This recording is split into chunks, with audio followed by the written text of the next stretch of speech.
করবো, দেখি কেমন লাগে।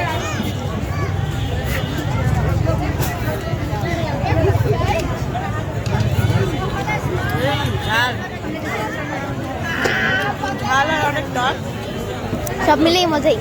শীতের মধ্যে ভালো লাগতেছে।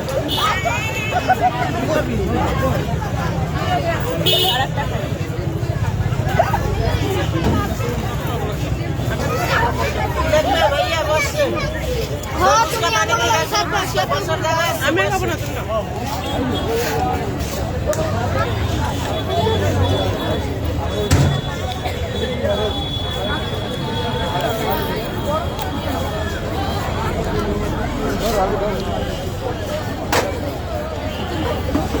মেহমাদের ফুচকা অনেক ভালো লাগে, তাই ও এক প্লেট খাইছে, এখন আবার আর এক প্লেট খাইতেছে।